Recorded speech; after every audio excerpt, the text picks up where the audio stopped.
अन्नपूर्णा माता के दर्शन करने के लिए भी जाएंगे प्रधानमंत्री नरेंद्र मोदी।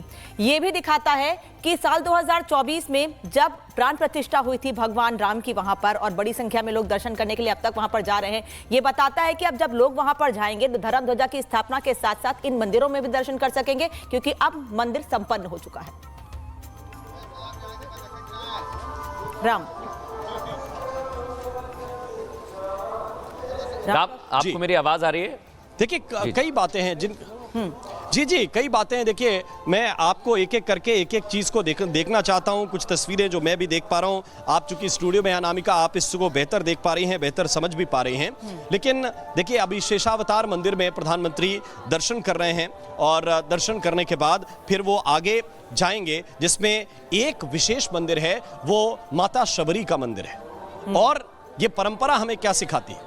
ये परंपरा हमें सिखाती है कि हमें प्रकृति का भी उतना ही सम्मान करना है जितना भौतिक चीजों का करना है। भौतिक के साथ साथ जो प्राकृतिक चीजें हैं उनका भी उतना ही सम्मान करना है। और जो सम्मान अपनी मां कौशल्या को प्रधानमंत्री माफ कीजिएगा प्रभु श्री राम ने दिया, वो सम्मान माता शबरी को भी उन्होंने दिया। और जो कहते हैं ना कि उनके जूठे बेर भी प्रधानमंत्री माफ कीजिएगा के प्रभु श्री राम ने चखे थे। और इसके साथ साथ मैं आपको यह भी बताना चाहता हूं कि माता शबरी के का जब वो स्नेह प्राप्त कर रहे हैं प्रभु श्री राम, उस वक्त लक्ष्मण नाक मुंह सिकोड़ते हैं। और उस परंपरा के बीच में अपने भाई को भी सिखलाना है और उस भाई के जरिए पूरी दुनिया को ये संदेश देना है कि ये किस तरीके के आचरण होने चाहिए जब आप किसी प्रकृति प्रेमी से मिलें, जब आप अपने सम्मान में झुके हुए व्यक्ति से मिलें, तो आपकी पोजीशन क्या होनी चाहिए। आप किसी बड़े पद पर पहुंचकर विनम्र हैं तो आप विनम्र हैं। आप अगर बहुत सामान्य हैं और फिर विनम्रता दिखा रहे हैं, ये विनम्रता भी हमें मानस में दिखती है। राम, हम देखते हैं संत हृदय नवनीत समाना। हम जानते हैं कि संतों का हृदय कैसा होता है, और संत परंपरा ही भारत की परंपरा है जो हमें विनम्रता सिखाती है। और स्टूडियो में हमारे साथ खास मेहमान भी लगातार मौजूद हैं। एक बार हम उनका रुख करेंगे राम, क्योंकि आज जो हम तस्वीर देख रहे हैं ये सिर्फ और सिर्फ तस्वीर नहीं है, ये सनातन परंपरा का स्थापत्य बताती है। और आज शैलेश जी, आप देख रहे हैं इन तस्वीरों को, प्रधानमंत्री पहुंचे शेषावतार मंदिर। शेषावतार मंदिर से पहले गए थे सप्तऋषि मंदिर, और इसके बाद मां अन्नपूर्णा के मंदिर। और ये तमाम जो श्रृंखला वहां मंदिर की है प्रांगण में, ये बताती है कि राम मंदिर को बनाने में संघर्ष किया है, लेकिन अब वो संघर्ष पूर्ण हुआ है। जी मृदुल जी, यह 500 वर्षों से ज़्यादा समय तक हम सनातनी संघर्ष किए, और सनातन के संघर्ष का फल है प्रभु श्री राम जी का मंदिर। आज़ादी के बाद बहुत सारे प्रधानमंत्री आए, 14-15 प्रधानमंत्री आए, लेकिन प्रभु श्री राम ने किसी को इस तरह का आशीर्वाद नहीं दिया कि उन्हें राम मंदिर की सेवा करने का मौका मिले। प्रधानमंत्री नरेंद्र मोदी जी को यह योग बना, यह अवसर मिला। यह निश्चित तौर पर नरेंद्र मोदी जी भी सौभाग्यशाली हैं, और कहीं ना कहीं उनके ऊपर विशेष प्रभु श्री राम की कृपा है। आज जिस तरह से हम लोग राम मंदिर का दर्शन कर रहे हैं, इसमें लाखों सनातनियों का अपना जीवन का बलिदान है। लाखों पुजारी, लाखों ब्राह्मणों का, लाखों राम भक्तों का अपने प्राण की आहुति दिया, उन आतताइयों के द्वारा मारे गए। और इसके बाद जब आज़ादी के बाद भी जिस तरह से सरकारें सत्ता बनी, और समाजवादी पार्टी के जो मुखिया थे मुलायम सिंह यादव जी, उन्होंने राम भक्तों के ऊपर जिस तरह से गोलियां चलवाई, यह दर्शाता है कि भारत में हिंदू नाम रख करके भी सनातन के विरोध करने वाले ऐसे बहुत सारे विपक्षी लोग हैं, जिन्हें राम की शक्ति को समझना होगा। जिन्होंने राम को नहीं समझा वह आज हाशिए पर हैं। जो प्रभु श्री राम को समझते हैं वह निश्चित तौर पर राम राज्य के सहभागी होंगे, राम राज्य के अंग होंगे, और वह राम राज्य प्रयास भी करते हैं। वो प्रयास भी करते हैं कि आम लोगों के लिए राम राज्य आ सके। स्वामी उपमन्यु महाराज जी, मैं एक चीज समझना चाहूंगी आपसे कि आज विवाह पंचमी का अवसर भी है। आज अभिजीत मुहूर्त में धर्म ध्वजा स्थापित होगी, ध्वजारोहण होगा, प्रधानमंत्री करेंगे। और मुझे याद है कि प्राण प्रतिष्ठा का कार्यक्रम भी दोपहर 12 बजे ही हुआ था। उस वक्त मृदुल हम अयोध्या में ही मौजूद थे। वो तस्वीर बिल्कुल ही भव्य थी। भगवान राम का जन्म रामनवमी पर अभिजीत मुहूर्त में होता है। तो आज का दिन किस तरह से महत्वपूर्ण है विवाह पंचमी पर और अभिजीत मुहूर्त पर ध्वजारोहण के लिए? देखिए, अभिजीत मुहूर्त अपने आप में स्वयं सिद्ध मुहूर्त है। इसके लिए किसी से पूछने नहीं जाना पड़ता, एक बात। और फिर विवाह पंचमी, आज का दिन जो है दोनों सोने में सुहागा वाला हिसाब है कि विवाह पंचमी है, वो भी मुहूर्त बहुत अच्छा है। विवाह पंचमी हम लोगों के यहाँ मनाई जाती है राम सीता के विवाह के रूप में, ठीक। और तो तब भी हम हमारे आराध्य राम हैं और हम तब भी उनका पूजन करते हैं राम और सीता के साथ साथ, ठीक। और दूसरी बात कि अभिजीत मुहूर्त, इस मुहूर्त में किया गया कोई भी कार्य हो वो अपनी पूर्णता को प्राप्त होता है। सबसे बड़ी बात है, वो कार्य अपूर्ण नहीं होता।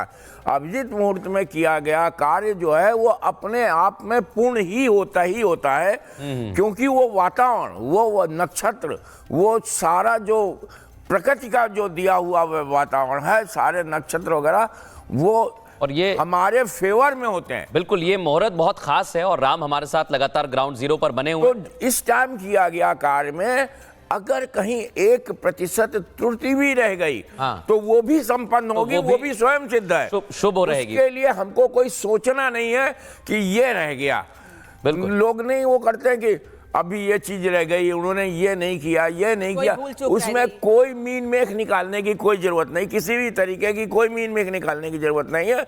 हमने श्रद्धा और भक्ति से, आस्था से जो भी किया है, जो भी समर्पण किया है, वो अपने आप में स्वयं सिद्ध होगा। और ये हमें ग्राउंड पर भी दिख रहा है। लगातार हमारे साथ राम भक्त जुड़े हुए हैं। उपन्या जी, आऊंगा मैं आपके पास, आ रहा हूं मैं आपके पास। हमारी उपन्या जी, आ रहा हूं मैं आपके पास। हमारी सहयोगी प्रियंका हमारे साथ मौजूद हैं। प्रियंका के साथ कुछ श्रद्धालु मौजूद हैं, कुछ भक्त मौजूद हैं जो इस समय अयोध्या में हैं। प्रियंका, बात करें, कैसा उमंग है, कैसा उत्साह है?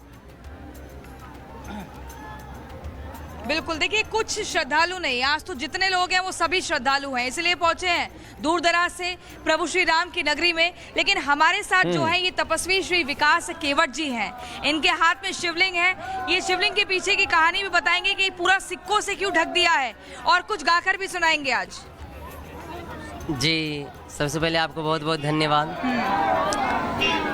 हमारे भगवान श्री राम जी का एक बार जयकारा लगाइए। जय जय श्री राम, जय जय श्री राम, हर हर महादेव। अन्नपूर्णा माता के दर्शन करने के लिए भी जाएंगे प्रधानमंत्री नरेंद्र मोदी। ये भी दिखाता है कि साल 2024 में जब प्राण प्रतिष्ठा हुई थी भगवान राम की वहां पर, और बड़ी संख्या में लोग दर्शन करने के लिए अब तक वहां पर जा रहे हैं, ये बताता है कि अब जब लोग वहां पर जाएंगे तो धर्म ध्वजा की स्थापना के साथ साथ इन मंदिरों में भी दर्शन कर सकेंगे, क्योंकि अब मंदिर संपन्न हो चुका है। राम, आपको मेरी आवाज आ रही है?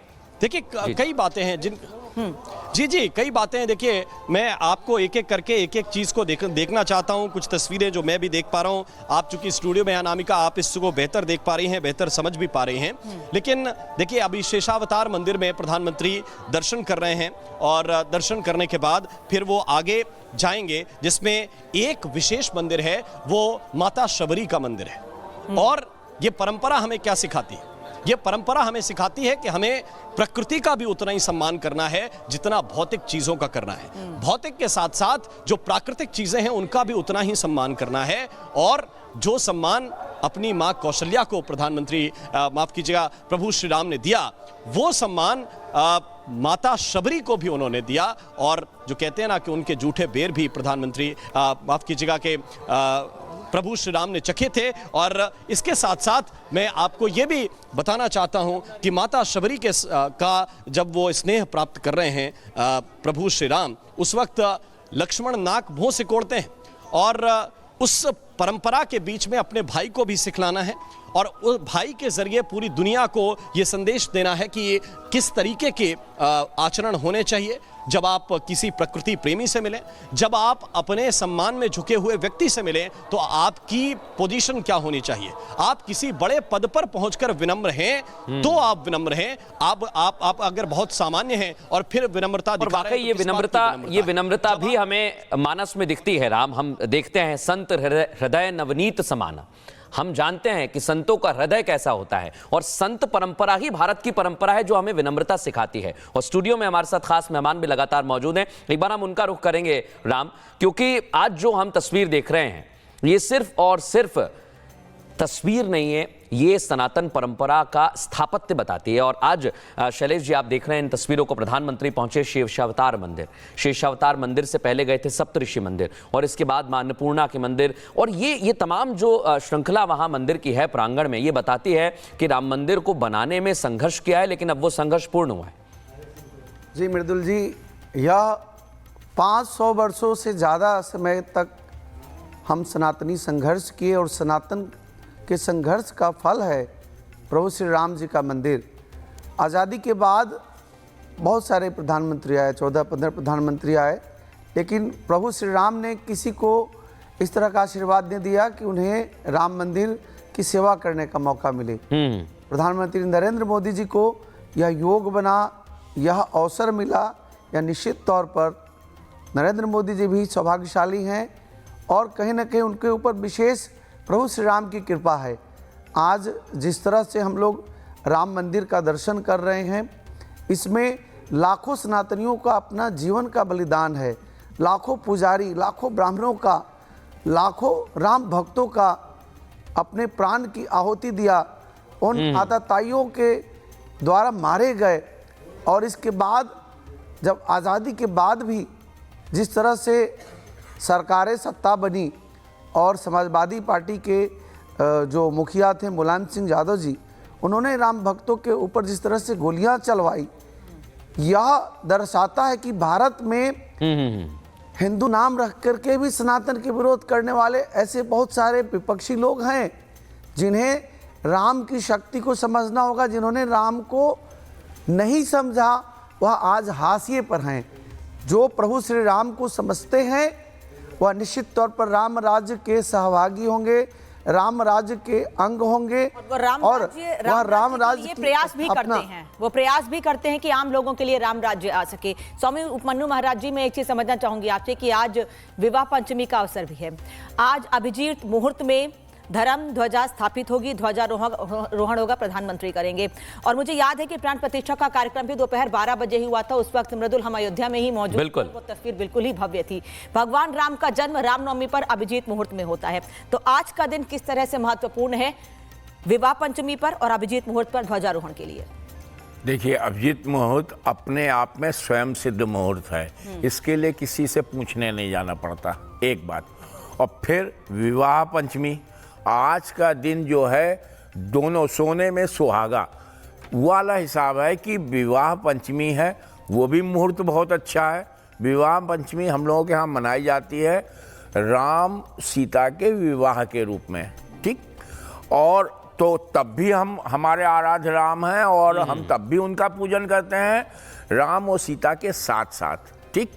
और दूसरी बात कि अभिजीत मुहूर्त, इस मुहूर्त में किया गया कोई भी कार्य हो वो अपनी पूर्णता को प्राप्त होता है। सबसे बड़ी बात है, वो कार्य अपूर्ण नहीं होता। अभिजीत मुहूर्त में किया गया कार्य जो है वो अपने आप में पूर्ण ही होता है क्योंकि वो वातावरण, वो नक्षत्र, वो सारा जो प्रकृति का जो दिया हुआ वातावरण है, सारे नक्षत्र वगैरह, वो और ये हमारे फेवर में होते हैं। बिल्कुल, ये मुहूर्त बहुत खास है और राम हमारे साथ लगातार ग्राउंड जीरो पर बने हुए। तो इस टाइम किया गया कार्य में अगर कहीं 1% त्रुटि भी रह गई तो वो भी संपन्न होगी, वो भी स्वयं सिद्ध है, शुभ रहेगी। उसके लिए हमको कोई सोचना नहीं है कि ये रह गया। बिल्कुल, लोग नहीं वो करते हैं कि अभी ये चीज रह गई, उन्होंने ये नहीं किया, ये नहीं किया, उसमें कोई मीन मेख निकालने की कोई जरूरत नहीं, किसी भी तरीके की कोई मीन मेख निकालने की जरूरत नहीं है। हमने श्रद्धा और भक्ति से, आस्था से जो भी किया है, जो भी समर्पण किया है, वो अपने आप में स्वयं सिद्ध होगा। और ये हमें ग्राउंड पर भी दिख रहा है। लगातार हमारे साथ राम भक्त जुड़े हुए हैं। उपन्यु जी, आऊंगा मैं आपके पास, आ रहा हूं मैं आपके पास। हमारी उपन्यु जी, आ रहा हूं मैं आपके पास। हमारी सहयोगी प्रियंका हमारे साथ मौजूद हैं। प्रियंका के साथ कुछ श्रद्धालु मौजूद हैं, कुछ भक्त मौजूद हैं जो इस समय अयोध्या में हैं। प्रियंका, बात करें, कैसा उमंग है, कैसा उत्साह है? बिल्कुल, देखिए कुछ श्रद्धालु नहीं, आज तो जितने लोग हैं वो सभी श्रद्धालु हैं, इसलिए पहुंचे हैं दूर दराज से प्रभु श्री राम की नगरी में। लेकिन हमारे साथ जो है ये तपस्वी श्री विकास केवट जी हैं। इनके हाथ में शिवलिंग है। ये शिवलिंग के पीछे की कहानी भी बताएंगे कि पूरा सिक्कों से क्यों ढक दिया है, और कुछ गाकर भी सुनाएंगे आज। जी, सबसे पहले आपको बहुत बहुत धन्यवाद। हमारे भगवान श्री राम जी का एक बार जयकारा लगाइए। जय जय श्री राम, जय जय श्री राम, हर हर महादेव।